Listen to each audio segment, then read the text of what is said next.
아침 일찍 백만기 회장은 평소보다 더 꼼꼼하게 거울 앞에 서서 넥타이를 매만졌습니다. 오늘은 대성건설의 신규 공사 현장을 방문하는 날이었습니다. 백만기는 턱선을 따라 흐르는 주름을 가볍게 만져보았어요. 세월의 흔적이 깊게 파인 얼굴이었지만 그 눈빛만은 여전히 날카로웠습니다. 회장님, 차량 준비됐습니다. 비서의 목소리에 백만기는 고개를 끄덕였죠. 대성건설은 백만기가 평생을 바쳐 일군 회사였습니다. 허름한 작업복 차림으로 현장을 뛰어다니던 시절부터 시작해 지금은 국내 10대 건설사로 성장했어요. 모든 것이 백만기의 손끝에서 시작된 기적이었습니다. 요즘 본사에만 있다 보니 현장 감각이 무뎌지는 것 같아. 백만기는 운전석 옆에 앉은 비서에게 말했습니다. 가끔은 현장 냄새를 맡아줘야 이 늙은이가 살아있는 것 같다니까. 차량은 서울 외곽의 대규모 아파트 공사 현장으로 향했어요. 창밖으로 보이는 도시의 풍경이 변해갔습니다. 고층 빌딩들이 점차 사라지고 공사 중인 건물들이 눈에 들어왔죠. 현장에 도착하자 공사 책임자가 허리를 굽혀 백만기를 맞이했습니다. 회장님 오신다고 미리 연락받았습니다. 현장 상황 안내해드리겠습니다. 백만기는 안전모를 쓰고 현장 곳곳을 둘러보기 시작했어요. 수십 년간 건설 현장을 누비며 다져온 그의 눈은 작은 문제도 놓치지 않았습니다. 저기 기초 공사 부분, 철근 배치가 왜 저렇게 됐지? 백만기가 물었습니다. 현장 책임자는 당황한 기색으로 도면을 펼쳐 보였죠. 계획대로 진행 중입니다만 확인해 보겠습니다. 백만기는 고개를 끄덕이며 계속해서 현장을 살폈어요. 그러다 문득 한 젊은 작업자에게 시선이 멈췄습니다.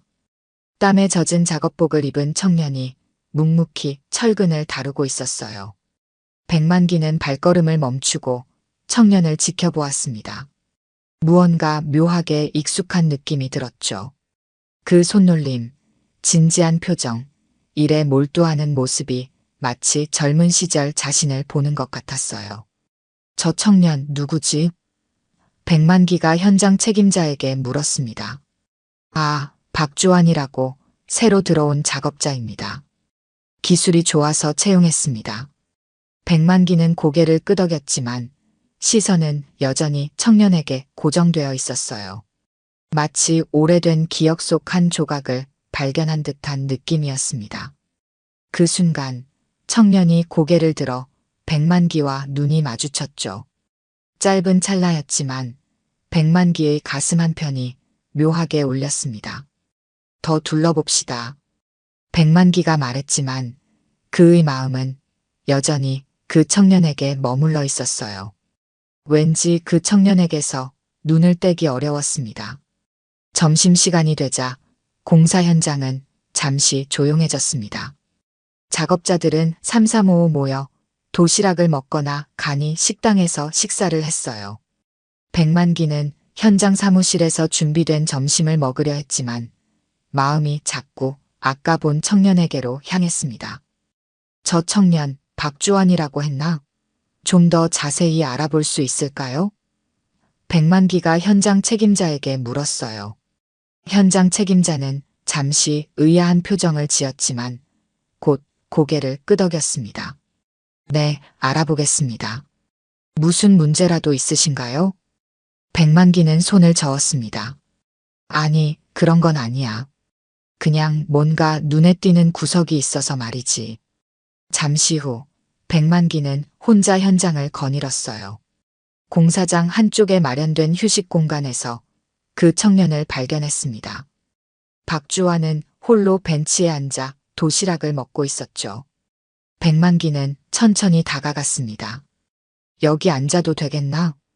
박주환은 놀란 표정으로 고개를 들었어요. 회장님이 자신에게 말을 거는 것에 당황한 모습이었습니다. 네, 물론이죠. 앉으세요. 백만기는 청년의 옆에 앉았습니다. 가까이서 보니 더욱 익숙한 느낌이 들었어요.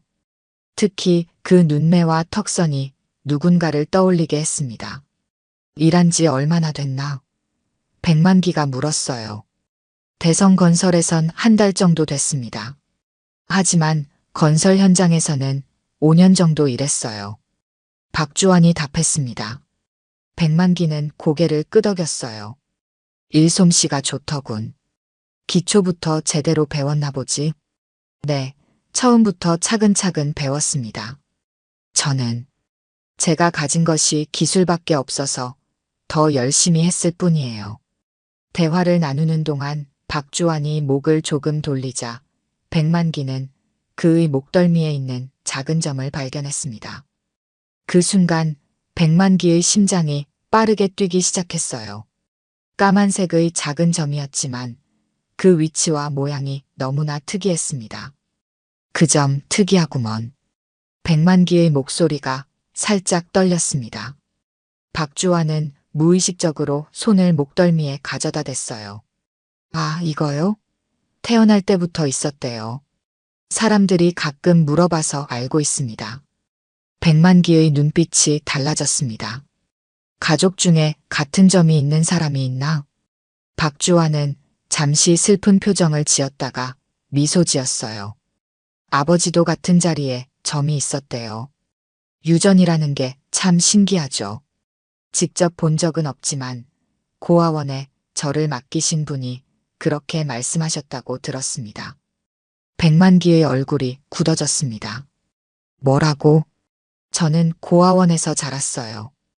부모님에 대해선 거의 아는 게 없습니다. 박주환이 담담하게 말했어요. 백만기는 말을 잇지 못했습니다. 머릿속에 수많은 생각이 스쳐 지나갔죠. 30년 전 자신의 아들 백민수와 첫 며느리 사이에서 태어난 아이. 며느리가 병으로 세상을 떠난 후 아이의 행방을 알 수 없게 된 그 기억이 선명하게 떠올랐습니다. 혹시 몇 살인가? 백만기가 떨리는 목소리로 물었어요. 30입니다. 박주환이 대답했습니다. 백만기의 손이 무의식적으로 떨려왔어요. 나이도 맞았습니다. 그리고 그 특이한 점. 백민수도 같은 위치에 같은 모양의 점이 있었습니다. 백만기의 가슴이 터질 것 같았어요. 괜찮으세요? 박주환이 걱정스럽게 물었습니다. 백만기는 정신을 차리려 애썼습니다. 아, 그래. 괜찮네. 잠시 생각할 일이 있어서 그랬어. 백만기는 자리에서 일어났습니다. 더 이상 이 자리에 있다가는 감정을 주체하지 못할 것 같았어요. 수고하게. 그는 빠른 걸음으로 그 자리를 떠났습니다. 가슴속에서는 폭풍이 일었죠. 설마 그 아이가. 공사 현장을 떠나는 내내 백만기의 마음은 혼란스러웠습니다. 차 안에서 그는 핸드폰을 꺼내 비서에게 전화를 걸었어요. 김 비서, 지금 급한 일이 있네. 개인적으로 알아봐 줄 일이 있어. 백만기는 집으로 돌아와 서재에 혼자 앉았습니다. 오래된 서류 캐비닛을 열어 깊숙한 곳에서 낡은 앨범 하나를 꺼냈어요. 그 안에는 30년 전 사진들이 고이 보관되어 있었습니다. 백만기는 천천히 페이지를 넘겼습니다. 첫 며느리 한지영과 아들 백민수의 결혼식 사진, 그리고 작은 아기를 안고 있는 지영의 모습이 담긴 사진까지. 백만기의 손가락이 사진 위를 가만히 쓸었어요. 지영이가 아이를 낳고 얼마 안 돼 떠났지. 백만기는 혼잣말을 중얼거렸습니다. 당시 백민수는 아직 사회 초년생이었고 아내의 죽음과 함께 어린 아이를 감당할 준비가 되어 있지 않았습니다. 백만기도 당시엔 회사 경영에 모든 에너지를 쏟고 있었죠. 그 와중에 백민수는 재혼을 했고 새 아내 서미영은 다른 아이를 원치 않았습니다. 백만기는 한숨을 내쉬었어요. 서미영이 아이를 어디에 맡겼는지 정확히 알지 못했습니다. 단지 잘 키워줄 곳에 보냈다는 말만 들었을 뿐이었죠. 그리고 얼마 후 서미영은 아이가 병으로 죽었다고 말했습니다. 김비서 들어오게. 문을 두드리는 소리에 백만기가 말했어요. 김비서는 노트북을 들고 들어왔습니다. 회장님, 박주환에 대한 기본 정보를 찾아봤습니다. 백만기는 긴장된 표정으로 고개를 끄덕였습니다. 말해보게. 박주환 30세. 서울 동부 고아원 출신입니다. 생후 6개월 때 고아원에 맡겨졌다고 기록되어 있습니다. 특이사항으로는 목덜미에 특이한 모양의 점이 있다고 기록되어 있고요. 백만기의 손이 떨렸습니다. 시기가 맞았어요. 며느리가 세상을 떠난 시점과 아이가 고아원에 맡겨진 시기가 일치했습니다. 고아원 입소 시기가 언제라고? 백만기가 다시 물었어요. 1994년 7월 15일입니다. 백만기는 앨범을 다시 펼쳐 날짜를 확인했습니다. 지영이 세상을 떠난 것이 1994년 6월이었어요. 그리고 서미영이 아이가 죽었다고 말한 것은 그해 8월이었습니다. 더 자세한 정보를 원하시면 조금 더 시간이 필요합니다. 김비서가 말했습니다. 백만기는 무거운 목소리로 대답했어요. 좋아. 그 고아원에 당시 근무했던 사람들을 찾아보게. 그리고 DNA 검사. 어떻게 할 수 있는지도 알아봐. 김비서는 잠시 놀란 기색을 보였지만 곧 표정을 감추었습니다. 알겠습니다. 빠른 시일 내에 알아보겠습니다. 백만기는 창밖을 바라보았어요. 30년이라는 세월이 흘렀습니다. 그동안 자신이 얼마나 무심했는지, 얼마나 많은 것을 놓쳤는지 생각하니 가슴이 아팠습니다. 다음 날 백만기는 고아원 기록을 확인하기 위해 직접 움직였습니다. 이미 없어진 고아원이었지만 기록은 다른 시설로 이관되어 있었어요. 백만기는 자신의 영향력을 동원해 그 기록을 확보했습니다. 기록에는 분명히 적혀 있었습니다. 아이를 데려온 여성의 이름 서미영. 그리고 첨부된 사진에는 갓난아기의 목덜미에 있는 특이한 점까지 기록되어 있었어요. 백만기는 그 자리에서 오랫동안 움직이지 못했습니다. 서미영이 아이가 죽었다고 한 말은 명백한 거짓이었어요. 그녀는 아이를 고아원에 버린 것이었습니다. 내 손자, 내 핏줄을 어떻게? 백만기의 목소리가 떨렸습니다. 그날 저녁 백만기는 집으로 돌아와 오랜 시간 침묵 속에 앉아 있었어요. 내일은 서미영과 마주해야 했습니다. 30년간 묻어둔 진실이 드디어 수면 위로 올라오려 하고 있었죠. 아침 일찍 백만기는 서재에 앉아 있었습니다. 창문을 통해 들어오는 햇살이 그의 굳은 표정을 비추었어요. 밤새 잠을 이루지 못했습니다. 30년간의 거짓과 배신이 그의 마음을 무겁게 짓눌렀죠. 여보, 아침 식사 준비됐어요. 서미영이 서재 문을 열고 들어왔습니다. 서미영은 여전히 우아하고 단정한 모습이었어요. 30년 전 백민수의 두 번째 부인이 되었을 때도 그녀는 항상 완벽한 이미지를 유지했습니다. 하지만 오늘 백만기의 눈에는 그 완벽함 뒤에 숨겨진 냉정함이 보였죠. 미영아, 잠깐 앉지. 백만기의 목소리는 무거웠습니다. 서미영은 잠시 의아한 표정을 지었지만 곧 백만기 앞에 앉았어요. 아버님, 무슨 일이세요? 백만기는 책상 서랍에서 고아원 기록 사본을 꺼내 서미영 앞에 내려놓았습니다. 서미영의 얼굴이 순간 창백해졌어요. 이게 무슨... 서미영이 떨리는 목소리로 말했습니다. 30년 전 지영이와 민수 사이에서 태어난 아이 말일세. 백만기의 목소리는 차가웠습니다. 아이가 죽었다고 했지.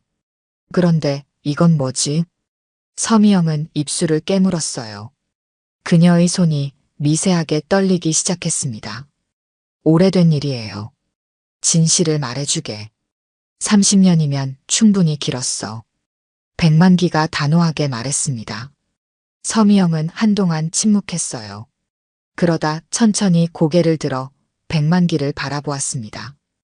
그 아이, 저는 감당할 수 없었어요. 그래서 고아원에 버렸나? 그리고 우리에게는 죽었다고 거짓말을 했고, 백만기의 목소리가 높아졌습니다. 서미영의 눈에 눈물이 고였어요.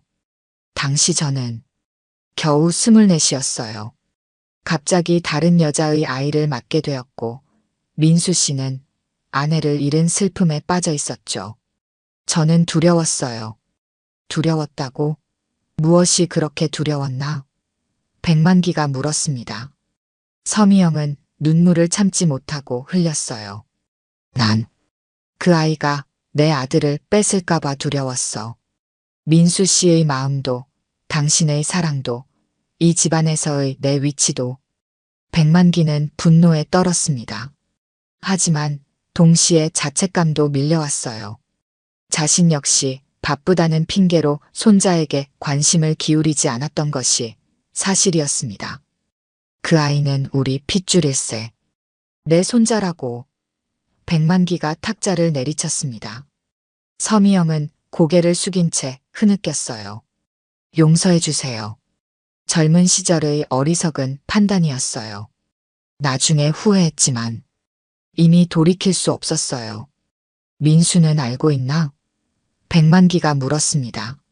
서미영은 고개를 저었어요. 민수 씨는 모릅니다. 저 혼자 결정했어요. 백만기는 깊은 한숨을 내쉬었습니다. 30년간 손자는 고아로 자랐고 아들은 자신의 친자식이 살아있다는 사실조차 모른 채 살아왔어요. 이 모든 비극이 자신의 가족 안에서 일어났다는 사실이 백만기의 가슴을 찢었습니다. 그 아이를 찾았네. 백만기가 마침내 입을 열었습니다. 박주환. 우리 회사 건설 현장에서 일하고 있어. 서미영의 눈이 커졌어요. 그게 어떻게 운명이라고 해야 할까? 자기 할아버지가 세운 회사에서 일하고 있었어. 백만기의 눈에 눈물이 고였습니다. 목덜미에 있는 점. 민수와 똑같은 자리에 똑같은 모양이야. 그리고 나이도 맞아. DNA 검사도 진행 중이지만 이미 충분히 확신이 서네. 서미영은 말을 잇지 못했어요. 그녀의 어깨가 무겁게 떨렸습니다. 이제 어떻게 할 생각이지? 백만기가 물었습니다. 당신이 원하시는 대로 하세요. 제가 저지른 일인데. 서미영이 떨리는 목소리로 대답했어요. 백만기는 자리에서 일어났습니다. 민수에게 진실을 알릴 거야. 그리고 박주환. 내 손자를 가족으로 맞이할 거네. 서미영은 고개를 끄덕였어요. 그녀의 눈에서는 여전히 눈물이 흘렀지만 이제 체념한 듯한 표정이었습니다. 백만기는 창밖을 바라보았습니다. 30년의 시간이 흘렀지만 아직 늦지 않았어요. 잃어버린 가족을 되찾을 시간이 아직 남아 있었습니다. 며칠 후 백만기는 다시 공사 현장을 찾았습니다. 이번에는 명확한 목적이 있었어요.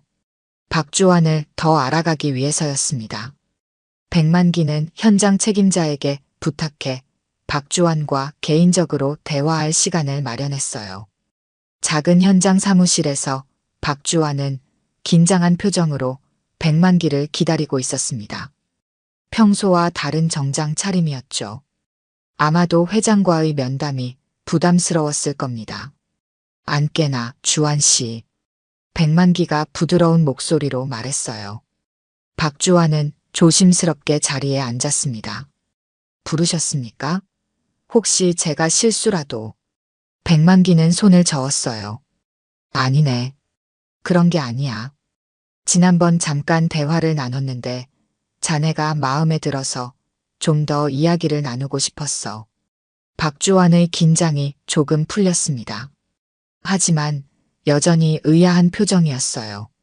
제가 무슨 특별한 자네 이야기를 좀 더 들려주게. 고아원에서 자랐다고 했지? 백만기가 조심스럽게 물었습니다. 박주환은 잠시 놀란 표정을 지었다가 이내 담담한 표정으로 돌아왔어요. 네, 동부 고아원에서 자랐습니다. 고아원 원장님 말씀으로는 제가 생후 6개월 때 맡겨졌다고 해요. 백만기는 천천히 고개를 끄덕였습니다. 어렸을 때 힘들진 않았나? 힘들기야 했죠. 하지만 고아원 선생님들이 잘 돌봐주셨어요. 박주환이 미소 지었습니다.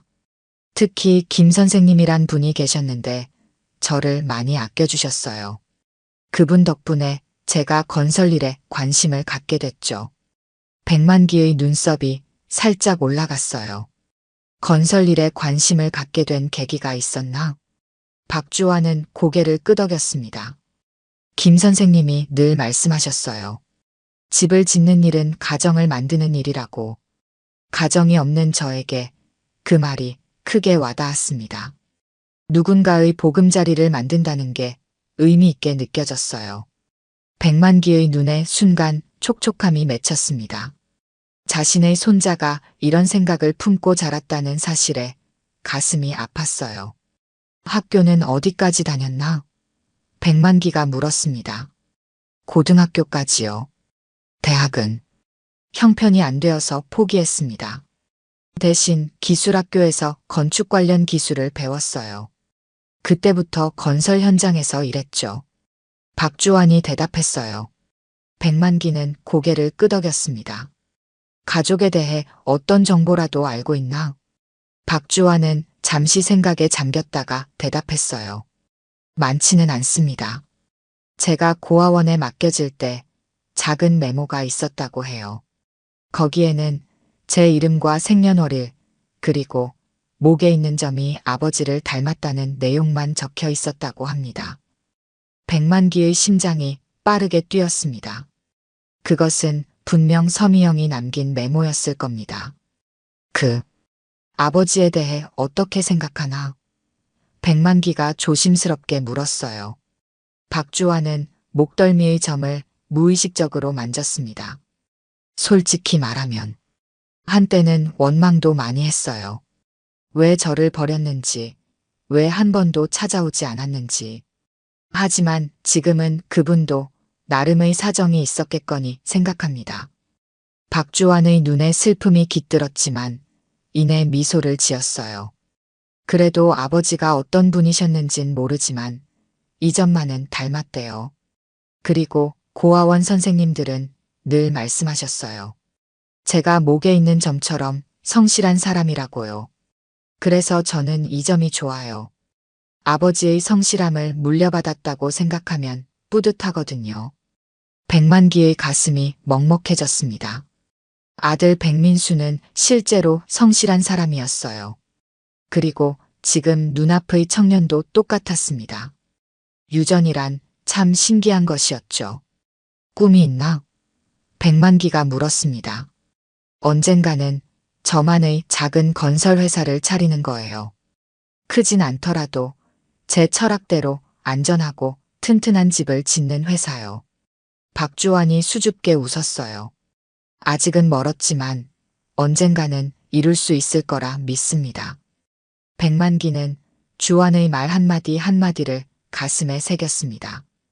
그가 이룬 성공이 손자에게는 꿈으로만 남아있다는 사실이 안타까웠어요.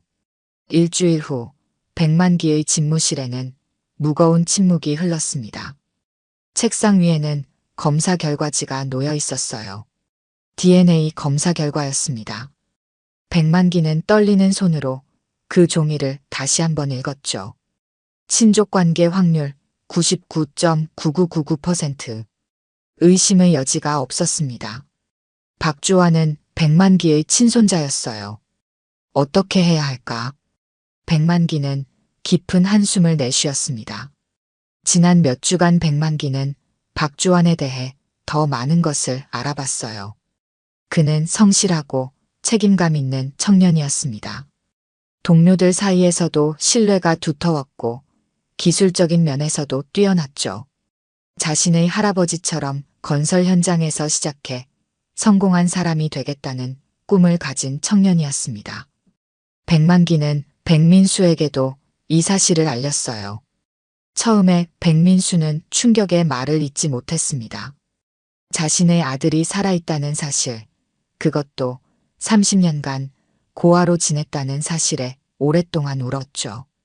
그리고 서미영에게 크게 분노했습니다. 아직도 그 상처는 아물지 않았어요. 하지만 이제 중요한 것은 박주환에게 진실을 어떻게 전할 것인가 하는 문제였습니다. 갑작스러운 진실이 그에게 또 다른 상처가 되지 않을까 백만기는 걱정했어요. 김비서, 박주환 씨에게 연락해서 오늘 저녁에 내 자택으로 초대해주게. 백만기가 결심한 듯 말했습니다. 그날 저녁 백만기의 고급스러운 저택에 박주환이 초대되었어요. 그는 긴장한 표정으로 현관에 서 있었습니다. 평생 살아온 작은 고시원과는 너무나 다른 세계였죠. 어서 오게, 주환 씨. 백만기가 직접 현관에 나와 박주환을 맞이했습니다. 초대해 주셔서 감사합니다. 이런 곳은 처음이라. 박주환이 어색하게 웃었어요. 백만기는 주환을 서재로 안내했습니다. 그곳에는 이미 백민수가 앉아 있었어요. 백민수의 눈은 충혈되어 있었습니다. 아마도 계속 울었던 모양이었죠. 이분은 우리 회사 부회장이신 백민수 씨야. 내 아들이지. 백만기가 소개했습니다. 박주환은 공손하게 인사했어요. 만나 뵙게 되어 영광입니다. 백민수는 말없이 박주환을 바라보았습니다. 그 눈빛에는 30년간의 그리움과 미안함이 가득했어요. 안깨나 주환 씨. 오늘은 중요한 이야기가 있어서 자네를 초대했네. 백만기가 차분한 목소리로 말했습니다. 박주환은 조심스럽게 자리에 앉았어요. 그의 표정에는 의문이 가득했습니다. 백만기는 책상 서랍에서 DNA 검사 결과지와 함께 낡은 사진 한 장을 꺼냈어요. 박주환의 어머니 한지영과 아버지 백민수의 사진이었습니다. 주환 씨, 자네에게 매우 중요한 사실을 알려주려고 해. 백만기가 천천히 말을 이어갔습니다. 우선 이 사진을 보게. 박주환은 사진을 받아들었어요. 젊은 남녀가 함께 찍은 사진이었습니다. 남자는 지금 앞에 앉아 있는 백민수와 닮았죠. 이분들이? 박주환이 물었습니다. 백만기는 깊게 숨을 들이마셨어요. 이 사진 속 남자는 백민수, 즉 내 아들이네. 그리고 여자는 그의 첫 번째 아내였던 한지영 씨야. 박주환은 여전히 상황을 이해하지 못한 표정이었습니다. 주환 씨, 자네의 목덜미에 있는 그 점은 우리 가족의 특징이야. 백민수도 같은 자리에 같은 모양의 점이 있지. 백만기가 말했어요. 백민수는 천천히 자신의 목덜미를 돌려 박주환에게 보여주었습니다. 그곳에는 정확히 같은 위치에 같은 모양의 점이 있었어요. 박주환의 눈이 커졌습니다. 이게 무슨... 30년 전 자네의 어머니 한지영 씨가 자네를 낳고 병으로 세상을 떠났네. 당시 백민수는 자네를 키울 형편이 안 되었고 그의 두 번째 아내가 자네를 고아원에 맡겼어. 백만기의 목소리가 떨렸습니다. 그리고 우리에게는 자네가 죽었다고 말했지. 방 안에 침묵이 내려앉았습니다. 박주환은 말을 잇지 못했어요. 그의 눈에는 혼란스러움이 가득했습니다. 우리는 최근에야 이 사실을 알게 되었네. 그래서 DNA 검사도 했고 백만기가 검사 결과지를 내밀었습니다. 결과는 자네는 백민수의 아들이며 내 친손자야. 백민수는 더 이상 참지 못하고 일어나 박주환 앞에 무릎을 꿇었어요. 미안하다. 정말 미안하다. 아버지로서 너를 지키지 못했다. 박주환은 충격에 빠져 있었습니다. 30년간 자신이 고아라고 믿었는데 갑자기 자신의 가족을 만난 것이었어요. 그것도 대기업 회장 가문의 일원이라니. 박주환은 오랫동안 말을 잇지 못했습니다. 그의 머릿속에는 수많은 생각이 휘몰아쳤어요. 30년간 자신이 믿었던 모든 것이 순식간에 무너져 내렸습니다. 그는 자신이 누군지, 어디서 왔는지 전혀 다른 관점에서 다시 생각해야 했죠. 저는 믿기 어렵습니다. 박주환이 마침내 입을 열었어요. 제가 정말 당신들의 가족이라고요? 백만기는 고개를 끄덕였습니다. 과학적으로도 증명된 사실이네. 하지만 그것보다 중요한 건 내 가슴이 자네를 보는 순간부터 알고 있었다는 거야. 백민수는 여전히 박주환 앞에 무릎을 꿇은 채 흐느끼고 있었어요. 그의 어깨가 떨렸습니다. 30년간의 그리움과 죄책감이 한꺼번에 터져나온 것이었죠. 제발 일어나세요. 박주환이 불편한 표정으로 말했습니다. 저는 아직 이 모든 상황을 받아들이기 어렵습니다. 백만기가 다가와 두 사람 사이에 섰어요. 억지로 서두를 필요는 없네. 자네에게 이 모든 게 갑작스럽다는 걸 이해해. 시간을 가지고 천천히 받아들이면 돼. 박주환은 잠시 고개를 숙였습니다. 그러다 주머니에서 낡은 사진 한 장을 꺼냈어요. 이건 고아원에 맡겨질 때 함께 있었던 유일한 물건입니다. 제 아버지라고 생각했던 분의 사진이에요. 백민수는 그 사진을 받아들었습니다. 젊은 시절 자신의 모습이었어요. 그는 다시 한번 눈물을 참지 못했습니다. 이 사진, 내가 지영이와 함께 찍은 거야. 그때는 얼마나 행복했는지. 백민수의 목소리가 떨렸어요. 박주환은 혼란스러운 표정으로 두 사람을 번갈아 바라보았습니다. 그렇다면 제 어머니는 정말 돌아가신 건가요? 백민수는 고개를 끄덕였습니다. 지영이는 너를 낳고 난 후 산후 합병증으로 세상을 떠났어. 그때 나는 너무 어리고 어리석었어. 아내를 잃은 슬픔에 빠져서 아이인 너를 제대로 돌볼 수 없었지. 그래서 저를 버리셨군요. 박주환의 목소리는 담담했지만 그 안에는 오랜 상처가 느껴졌어요. 백민수는 고개를 저었습니다. 아니야. 나는 너를 버린 게 아니야. 잠시 맡길 생각이었어.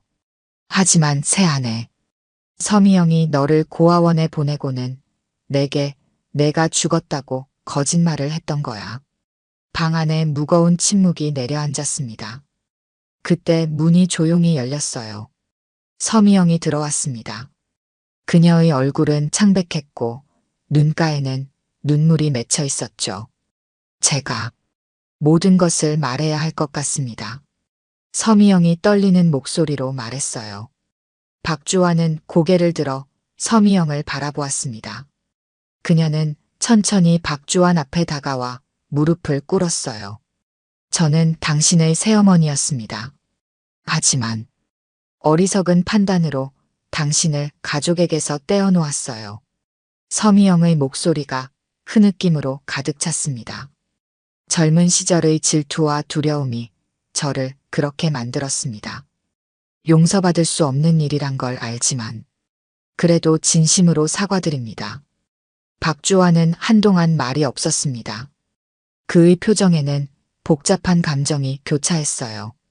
분노, 슬픔, 혼란, 그리고 미묘한 연민까지. 30년이란 세월. 박주환이 마침내 입을 열었습니다. 제가 고아원에서 지내는 동안 당신들은 이렇게 부유하게 살고 있었군요. 백만기가 한숨을 내쉬었어요. 그건 우리의 큰 잘못이네.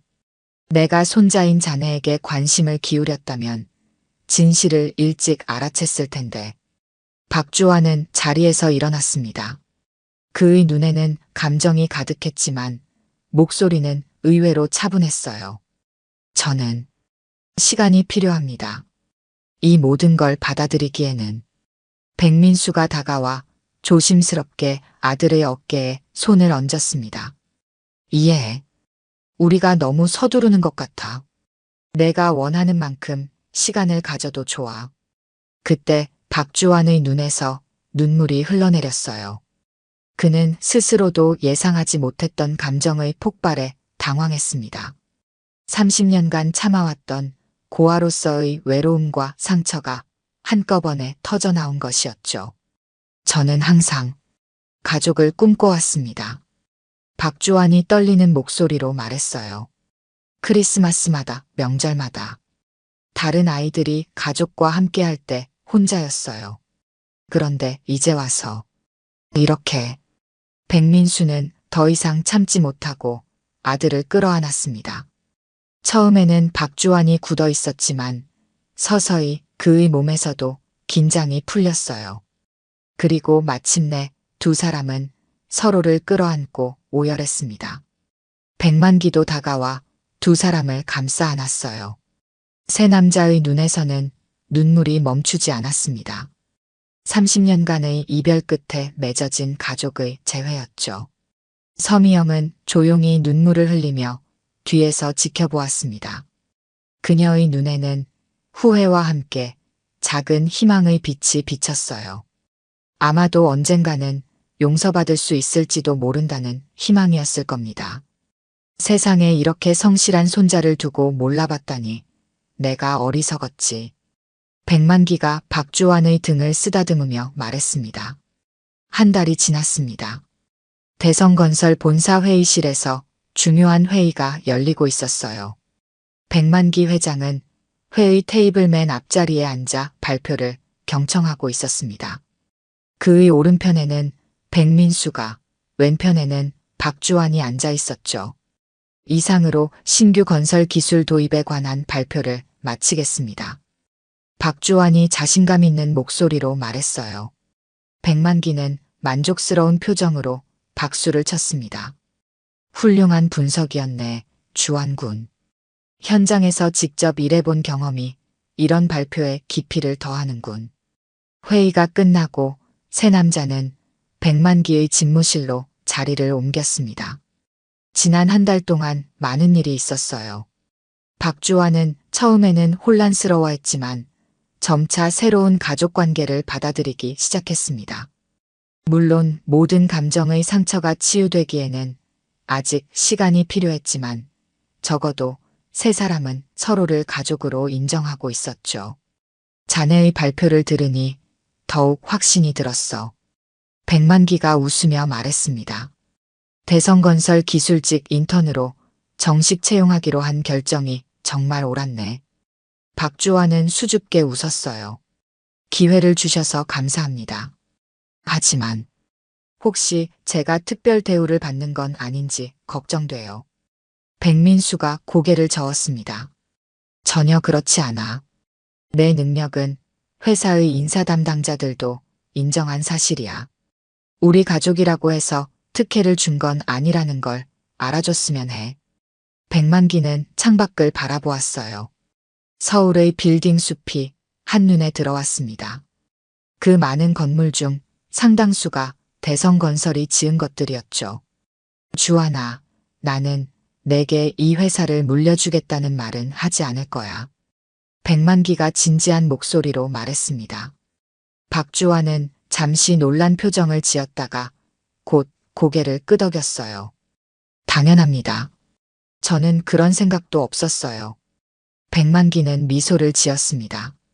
내가 하고 싶은 말은 다른 거야.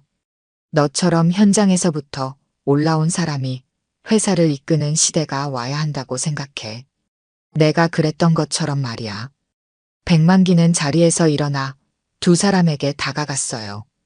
이 회사는 자격이 있는 사람이 이끌어야 해. 그게 가족이든 아니든 상관없이 말이야. 주환이, 내가 만약 그런 사람이 되고 싶다면 밑바닥부터 배우고 성장해 나가야 할 거야. 박주환의 눈이 반짝였습니다. 네, 할아버지. 저도 그렇게 생각합니다.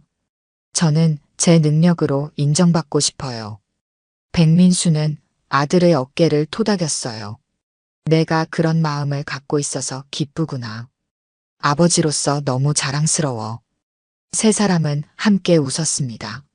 한 달 전만 해도 상상할 수 없었던 장면이었죠. 가족의 연결고리는 30년의 세월도 끊지 못했습니다. 서미영과의 관계도 조금씩 나아지고 있었어요. 박주환은 아직 그녀를 완전히 용서하지는 못했지만 적어도 대화는 나눌 수 있게 되었습니다. 시간이 해결해 줄 문제였죠. 다음 날 백만기는 새롭게 착공하는 건설 현장을 방문했습니다. 박주환도 함께였어요. 두 사람은 나란히 서서 공사 현장을 바라보았습니다. 내가 처음 시작했을 때는 삽 하나로 땅을 파는 일부터 했네. 백만기가 회상했습니다. 그때는 이렇게 큰 회사가 될 줄 몰랐지.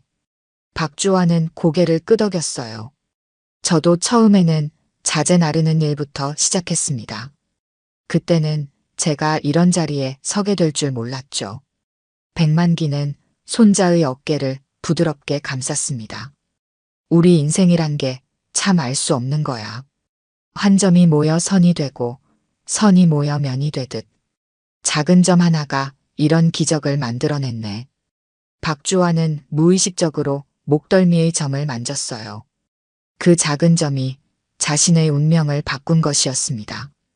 이제 안전모를 쓰고 현장으로 가볼까? 백만기가 제안했습니다. 박주환은 미소를 지으며 안전모를 썼어요.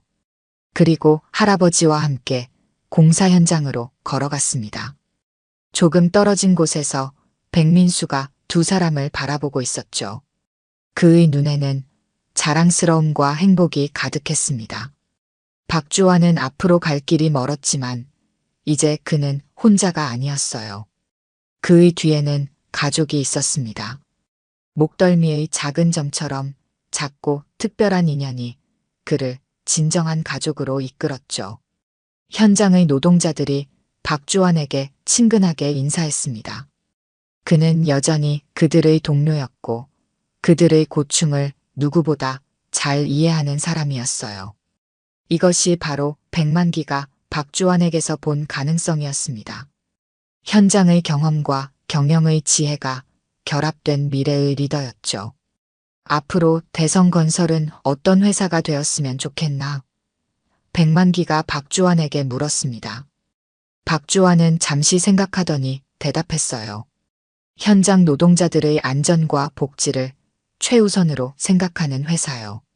그리고 사람들에게 진짜 집을 지어주는 회사였으면 좋겠습니다. 백만기의 눈가에 작은 미소가 번졌습니다. 그가 꿈꾸던 회사의 미래가 손자의 입을 통해 펼쳐지고 있었어요. 점 하나로 시작된 기적은 이제 새로운 역사를 써나가기 시작했습니다. 오늘 들려드린 이야기가 여러분의 마음에 작은 울림이 되었기를 바랍니다. 이야기가 좋으셨다면 좋아요와 구독 부탁드려요. 다음 사연을 들려드리는데 큰 힘이 된답니다. 그리고 여러분의 이야기도 댓글로 들려주세요. 다음 이야기 때 또 뵙겠습니다. 서울교도소의 겨울 아침은 차가웠습니다. 복도를 가로지르는 햇살 속에서 새로 부임한 교사 강지원이 첫 수업을 준비하고 있었습니다. 28의 나이는 교도소 교사로서 젊은 편이었지만 그녀의 걸음걸이에는 단단한 의지가 묻어났습니다. 어린 시절부터 교도소 교사가 되고 싶었던 것은 아니었습니다. 하지만 그녀에게는 이유가 있었습니다. 소방관이었던 아버지가 화재 현장에서 순직한 후 그녀는 아버지처럼 사회에 봉사하는 삶을 살기로 결심했기 때문입니다. 교무실에서 건네받은 수감자 명단 맨 아래에서 한 이름이 그녀의 시선을 붙잡았습니다. 수감번호 2174 강대철 58세. 이름 옆에는 과실치사 7년형이라는 메모가 적혀 있었습니다. 지원의 손이 서류 끝을 꾹 쥐었습니다. 아버지와 같은 이름이었습니다. 우연의 일치겠지만 나이도 비슷했습니다. 이야기를 계속하기 전에 구독과 좋아요 꾹 눌러주시고 매일 배달되는 사연 들어보세요. 알림 설정까지 해두시면 이야기가 올라오자마자 들으실 수 있답니다. 여러분들의 응원은 사연 제작에 정말 큰 힘이 됩니다. 푸른 수감복을 입은 사람들이 늘어선 교실로 들어서며 지원은 마음을 다잡았습니다. 첫 수업이니만큼 단단한 인상을 남겨야 했습니다. 칠판에 이름을 쓰려 펜을 든 순간 뒷자리에서 들려온 연필 돌리는 소리가 그녀의 동작을 멈추게 했습니다. 스르륵, 스르륵. 그 소리는 너무나 익숙했습니다. 어린 시절 아버지가 늘 하던 습관이었습니다. 천천히 고개를 돌린 지원의 눈에 맨 뒷줄 구석에 앉은 나이 지긋한 수감자가 들어왔습니다. 왼손으로 연필을 돌리는 모습, 목 뒤로 비스듬히 보이는 화상 흔적, 연필을 쥐는 특유의 자세까지 모든 것이 어린 시절 기억 속 아버지와 일치했습니다. 지원의 심장이 크게 요동쳤습니다. 23년 전 아버지는 소방관으로서 영웅적인 죽음을 맞이했다고 들었습니다. 매년 소방서 추모비 앞에서 참배를 했고 소방관 유가족이라는 자부심으로 살아왔습니다.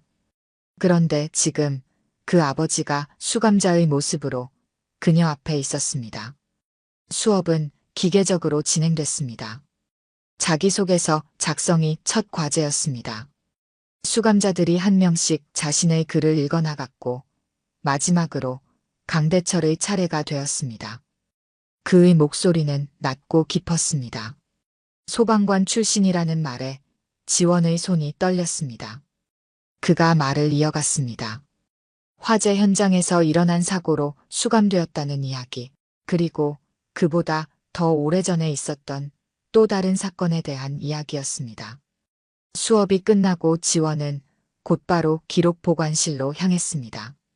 강대철의 수감 기록을 찾아보는 손이 떨렸습니다. 7년 전의 사건 기록이 나왔습니다. 화재 현장에서의 과실치사.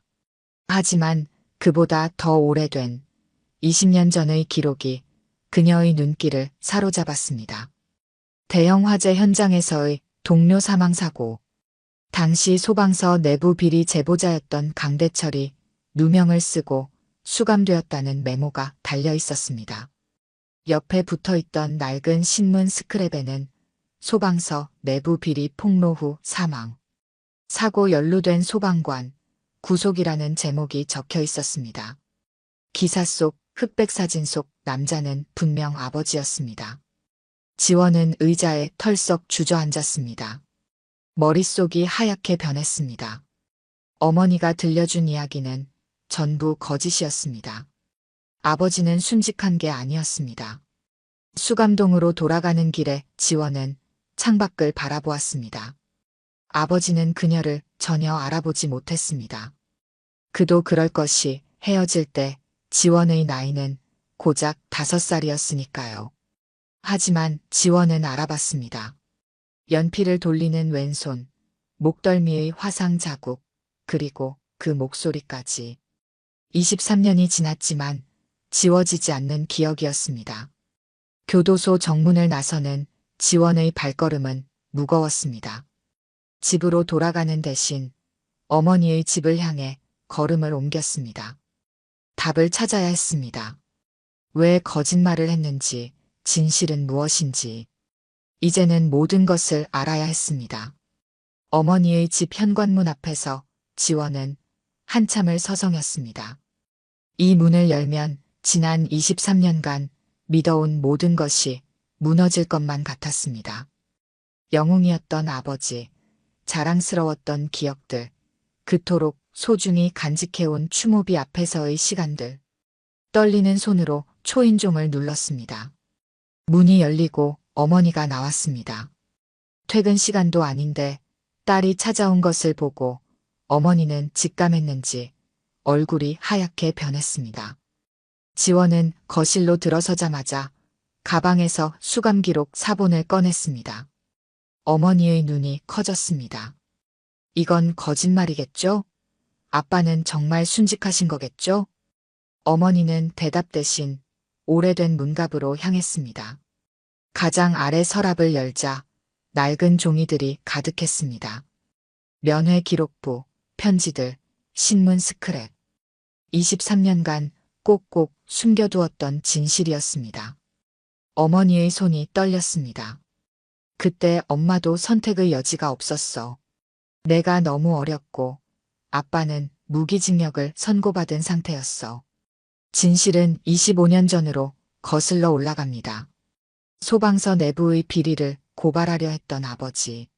하지만 오히려 함정에 빠져 동료의 죽음을 뒤집어쓰게 되었다는 이야기였습니다. 결정적 증거는 모두 조작되었고 아버지는 결백을 주장할수록 더 깊은 수렁으로 빠져들었습니다. 어머니가 서랍에서 꺼낸 편지들은 아버지가 매년 지원의 생일마다 보낸 것이었습니다. 모두 어머니 앞으로 온 것이었지만 편지 속 내용은 딸에 대한 그리움으로 가득했습니다. 지원은 떨리는 손으로 편지를 읽었습니다. 우리 지원이가 이제 중학생이 되었다지. 공부는 잘하나? 아프지는 않나? 아빠가 있었더라면 참 좋았을 텐데. 고등학교에 입학했다는 소식을 들었다. 이제 많이 컸겠구나. 아빠 딸이라 공부도 잘할 거야. 대학교 합격 소식을 들었다. 정말 자랑스럽구나. 미안하다. 이런 아빠라서 미안하다. 한 장 한 장 넘길 때마다 지원의 눈에서는 눈물이 흘러내렸습니다. 어릴 적 기억 속 영웅 같던 아버지는 사라졌지만 그 자리에는 더 깊은 아픔과 사랑을 간직한 아버지가 있었습니다. 벽에 걸린 달력이 바람에 날렸습니다. 그 뒤로 숨겨져 있던 액자 하나가 모습을 드러냈습니다. 소방서 앞에서 찍은 가족 사진이었습니다. 5살 지원이가 아버지 품에 안겨 환하게 웃고 있었습니다. 그날이 마지막 순간이었습니다. 그래서 엄마는 매년 면회를 갔구나. 어머니의 서랍 속에는 오래된 면회 기록부가 가지런히 정리되어 있었습니다. 1월, 4월, 7월, 10월. 3개월마다 한 번씩 23년 동안 한 번도 거르지 않은 면회 기록이었습니다. 아빠를 원망하진 않았어. 그저 내가 수감자의 딸이란 걸 알게 되면 받을 상처가 두려웠던 거야. 어머니는 책상 서랍에서 노란 편지 봉투 하나를 꺼냈습니다. 6개월 전 도착한 편지였습니다. 당시 화재 현장에 있었던 동료 소방관의 양심 고백이었습니다. 그는 말기 암 판정을 받고 오래된 진실을 털어놓기로 결심했다는 내용이었습니다. 지원은 편지를 읽다가 자리에서 벌떡 일어났습니다. 아버지의 결백을 증명할 수 있는 증거가 있다는 내용이었습니다. 하지만 그 증거를 찾기 위해서는 20년 전 화재 현장의 블랙박스 영상을 찾아야 했습니다. 창밖으로는 어느새 해가 저물고 있었습니다. 지원의 머릿속에는 수많은 생각이 뒤엉켰습니다. 내일 아침이면 다시 그 교실에서 아버지를 마주해야 했습니다.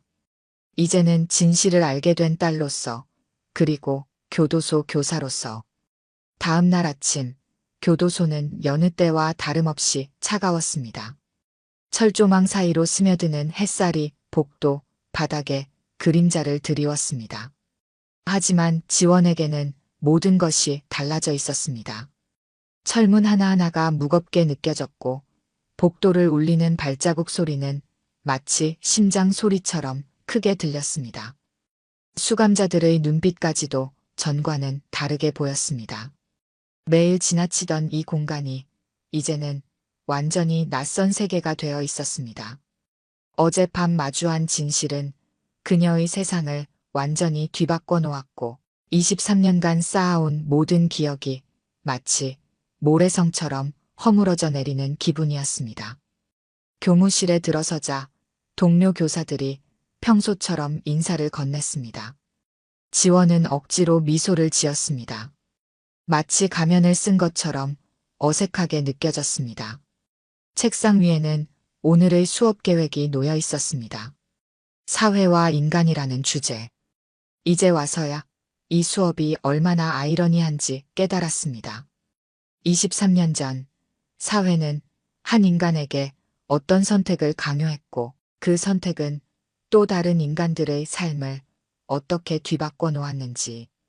수업 계획서를 바라보며 지원은 깊은 한숨을 내쉬었습니다. 형광등 아래 놓인 출석부에는 수감번호 2174 강대철이라는 이름이 선명했습니다. 어제까지만 해도 그저 수많은 수감자 중 하나였던 이름이 이제는 가슴을 후벼 파는 칼날이 되어 있었습니다. 펜을 들어 출석 체크를 하려는 손이 미세하게 떨렸습니다. 강 선생님, 잠시 이야기 좀 할 수 있을까요? 교육팀장 박 소장이 그녀를 불렀습니다. 쉰을 바라보는 나이였지만 여전히 날카로운 눈빛을 지닌 그는 20년 경력의 베테랑이었습니다. 그의 사무실로 들어서자 창턱에 놓인 화분이 눈에 들어왔습니다. 매일 아침 직접 물을 주는 호접란이었습니다. 차가운 교도소에서 유일하게 생명력이 느껴지는 공간이었습니다. 하지만 오늘만큼은 그 따뜻함이 느껴지지 않았습니다. 책상 위에는 낯익은 서류가 놓여 있었습니다. 강대철의 수감 기록이었습니다. 지원의 심장이 철렁 내려앉았습니다. 어제 조회한 기록이 이렇게 빨리 발각될 줄은 몰랐습니다. 어제 기록 보관실에서 이 서류를 조회했더군요. 박 소장의 목소리는 무거웠습니다. 지원의 심장이 빠르게 뛰기 시작했습니다. 혹시 수감자와 특별한 관계가 있습니까? 순간 지원의 머릿속이 하얘졌습니다. 진실을 말해야 할까요? 하지만 그렇게 되면 교도소 교사직을 계속할 수 있을까요? 게다가 아버지의 재심을 준비하려면 이 자리가 필요했습니다. 아니요. 단순히 호기심이었습니다. 거짓말이 쉽게 입 밖으로 나왔습니다. 박 소장은 잠시 그녀를 바라보더니 고개를 끄덕였습니다. 수감자와 교도관의 관계는 엄격해야 합니다. 특히 교육을 담당하는 선생님은 더더욱 그렇죠. 교실로 향하는 발걸음이 무거웠습니다. 매일 아침 걷던 이 복도가 오늘따라 끝없이 길게 느껴졌습니다. 차가운 겨울 햇살이 창살 사이로 비치며 그림자를 만들었고 그 그림자는 마치 쇠창살처럼 지원의 어깨를 짓눌렀습니다. 오늘도 아버지는 맨 뒷자리에 앉아 있었습니다. 여전히 왼손으로 연필을 돌리고 있었습니다.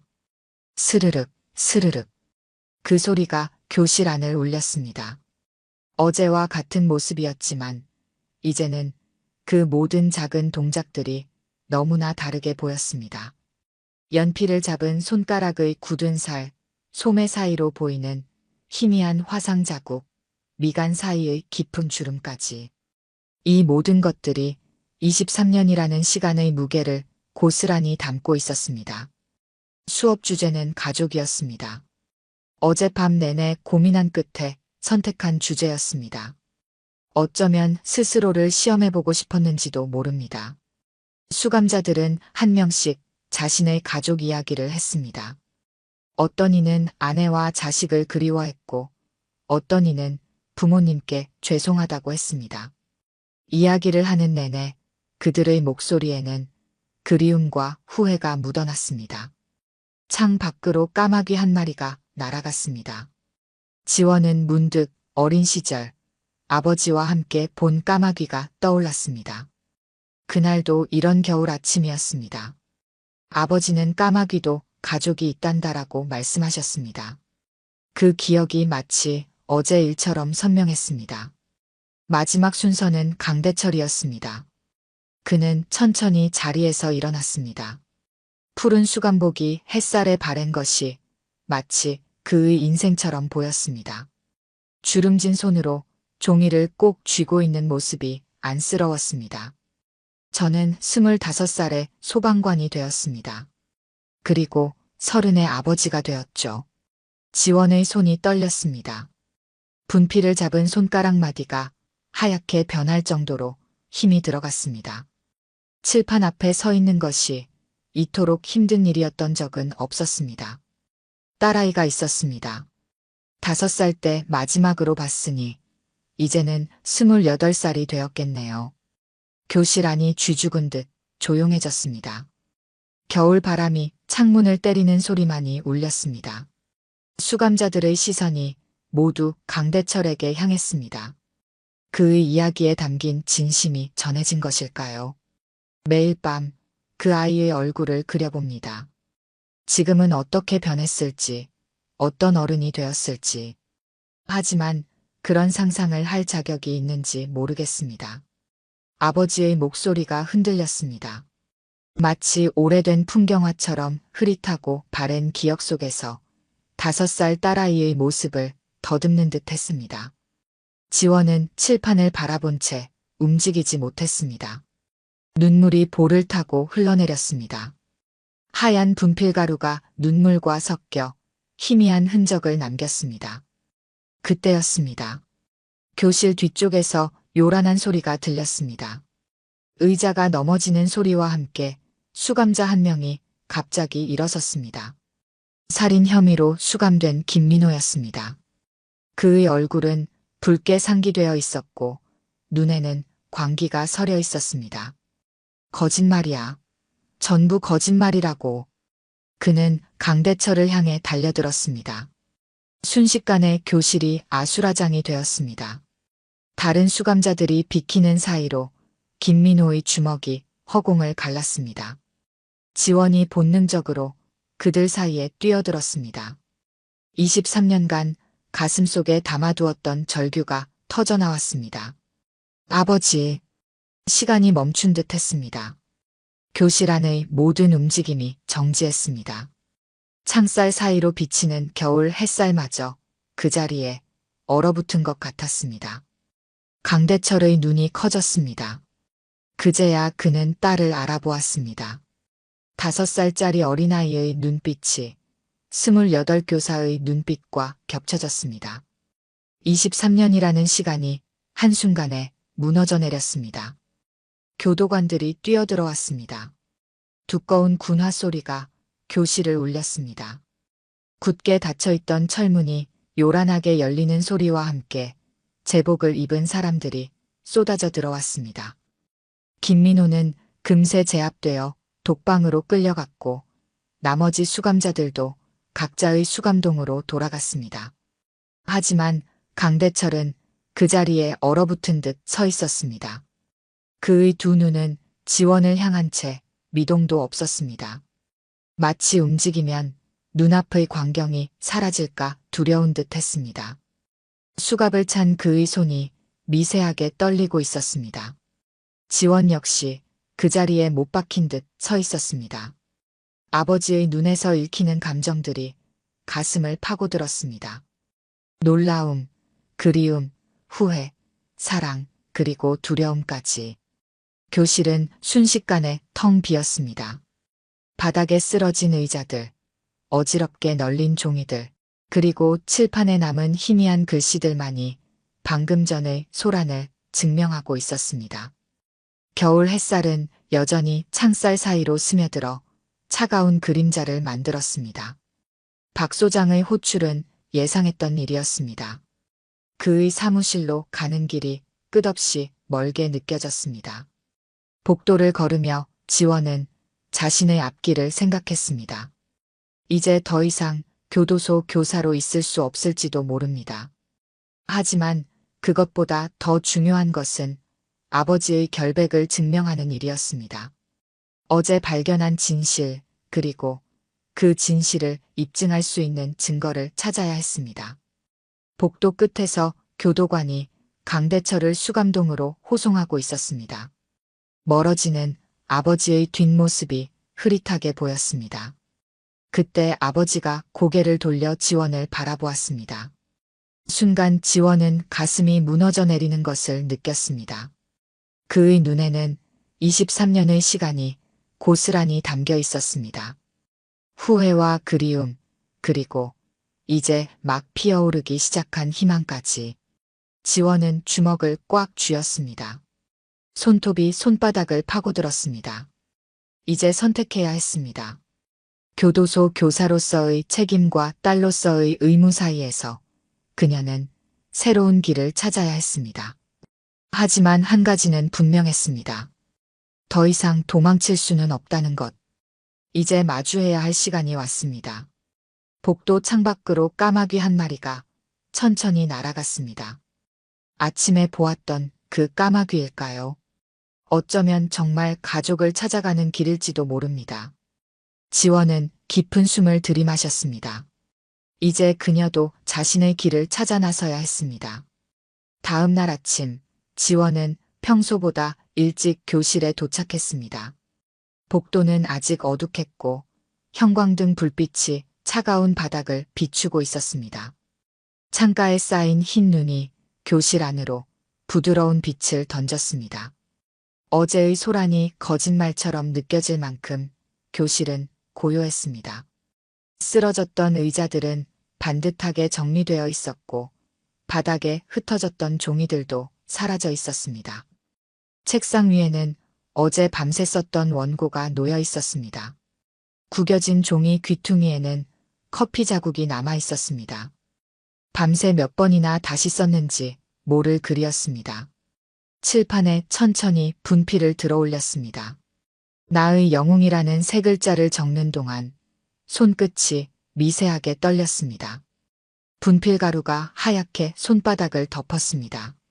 수감자들이 한 명씩 교실로 들어왔습니다. 어제의 소란으로 그들의 표정에는 긴장감이 서려 있었습니다.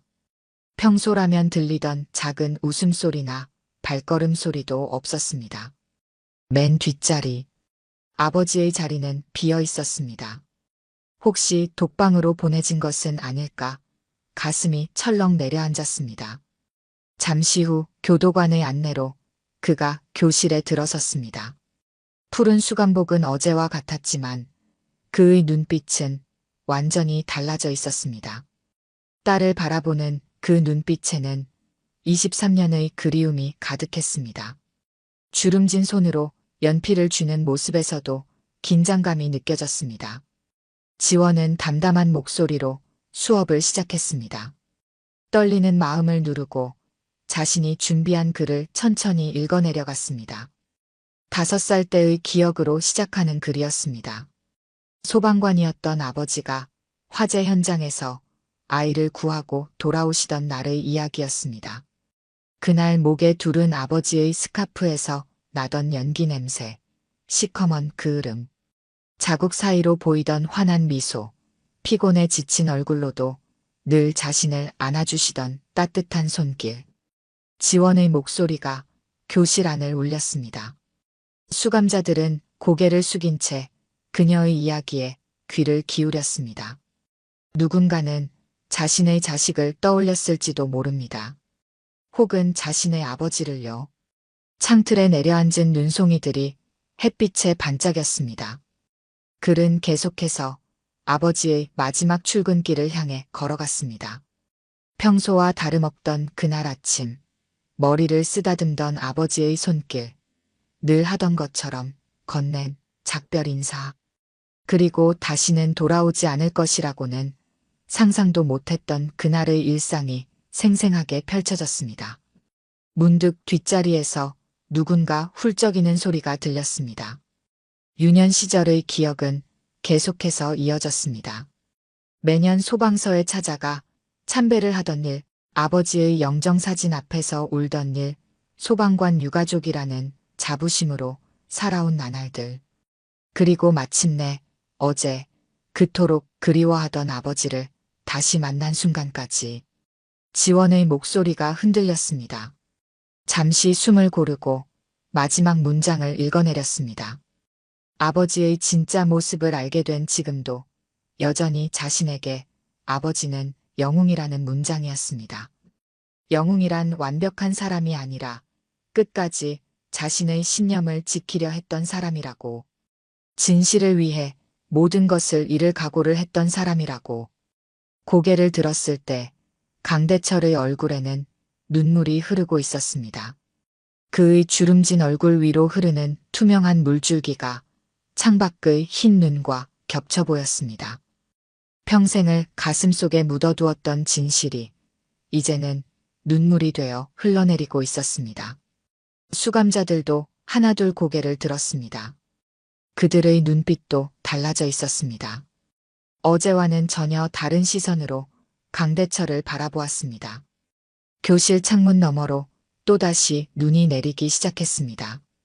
어제의 까마귀는 보이지 않았지만 대신 하얀 눈이 세상을 새롭게 덮어가고 있었습니다. 마치 오래된 상처 위에 새살이 돋아나듯 부드럽게 그리고 깊숙하게. 수업이 끝난 후 텅 빈 교실에 둘만이 남았습니다. 창밖의 하얀 세상은 더욱 깊어져 있었습니다. 책상과 의자 사이로 겨울 아침의 차가운 공기가 흘렀습니다.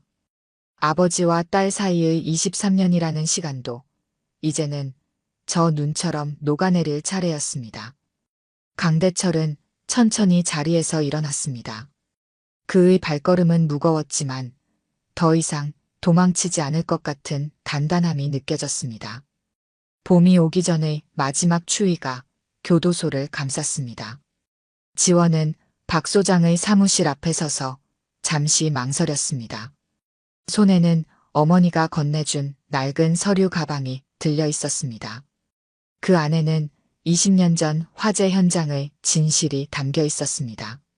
당시 비리를 고발하려 했던 아버지의 기록들, 조작되었던 증거들, 그리고 어머니가 묵묵히 모아온 자료들까지. 문을 열자 서류 더미에 파묻혀 있던 박 소장이 고개를 들었습니다. 책상 위에는 20년 전 사건 기록이 펼쳐져 있었습니다. 지원은 그제야 알았습니다. 박 소장 역시 오랫동안 이 순간을 준비해왔다는 것을.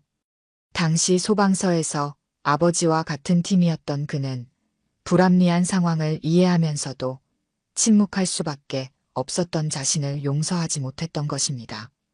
창밖으로 땅거미가 지기 시작했습니다.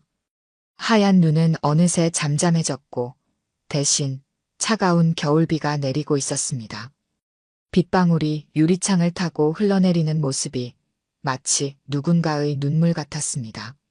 책상 위에 놓인 오래된 사진 한 장이 지원의 시선을 붙잡았습니다. 젊은 시절의 아버지가 동료들과 함께 찍은 사진이었습니다. 그들의 환한 미소 뒤로 푸른 소방복이 선명했습니다. 그날 이후 재심은 빠르게 진행되었습니다. 당시 현장에 있었던 소방관들의 증언이 이어졌고 숨겨두었던 자료들이 하나둘 모습을 드러냈습니다. 마치 오래된 댐이 무너지듯 20년의 침묵이 한순간에 깨어졌습니다. 진실은 생각보다 단순했습니다. 아버지는 그저 옳은 일을 하려 했을 뿐이었습니다. 법정에서 무죄가 선고되던 순간 방청석에는 묘한 정적이 감돌았습니다. 누군가 작게 흐느끼는 소리가 들렸습니다. 어머니였습니다. 그녀의 어깨가 작게 떨렸습니다. 23년 동안 혼자 견뎌온 시간이 그 눈물 속에 고스란히 담겨 있었습니다. 판사가 자리를 떠난 후에도 법정은 쉽사리 움직이지 못했습니다. 마치 시간이 멈춘 것처럼 모두가 그 자리에 얼어붙어 있었습니다. 강대철이 마지막으로 교실에 들어선 것은 출소 하루 전이었습니다. 수감복을 입은 마지막 날이었지만 그의 표정은 어느 때보다 평화로워 보였습니다. 수감자들은 모두 일어나 그를 향해 고개를 숙였습니다. 그것은 단순한 인사가 아닌 한 인간의 존엄을 인정하는 침묵의 예의였습니다. 마지막 수업에서 아버지는 자신의 이야기를 들려주었습니다. 소방관이 된 이유, 진실을 고발하려 했던 이유, 그리고 그 긴 시간을 견뎌온 이유까지. 그의 목소리는 흔들리지 않았습니다. 마치 오랫동안 준비해온 고백처럼 또렷하고 담담했습니다. 출소하는 날, 교도소 정문 앞에는 봄 기운이 완연했습니다.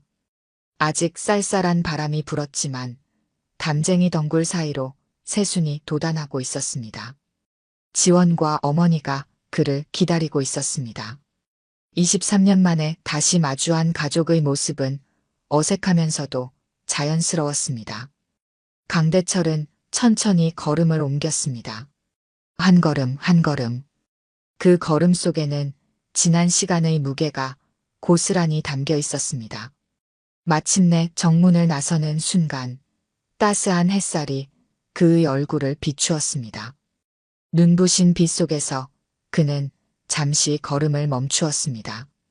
아버지의 어깨가 가늘게 떨렸습니다. 지원이 천천히 다가가 그의 손을 잡았습니다. 거칠고 투박한 손이었지만 더없이 따뜻했습니다. 어머니도 다가와 그의 다른 손을 잡았습니다. 이제 그들은 함께였습니다. 멀리서 교도소의 아침 종소리가 울렸습니다. 새로운 하루의 시작을 알리는 소리였습니다. 지원은 문득 자신의 교실을 떠올렸습니다. 이제 그곳에는 다른 선생님이 서 있겠지만 언젠가 그녀가 전한 이야기가 작은 희망으로 남아있기를 바랐습니다. 봄바람이 불어왔습니다. 담쟁이 덩굴 사이로 새어나온 바람이 세 사람의 발걸음을 따라 움직였습니다. 그들이 걸어가는 길 위로 꽃잎이 흩날렸습니다. 아직 이른 봄이었지만 누군가의 마음속에서는 이미 따뜻한 봄이 시작되고 있었습니다. 오늘 들려드린 이야기가 여러분의 마음에 작은 울림이 되었기를 바랍니다. 아까 깜빡하신 분들이 계셨다면 좋아요와 구독 부탁드려요. 다음 사연을 들려드리는데 큰 힘이 된답니다. 그리고 여러분의 이야기도 댓글로 들려주세요. 다음 이야기 때 또 뵙겠습니다.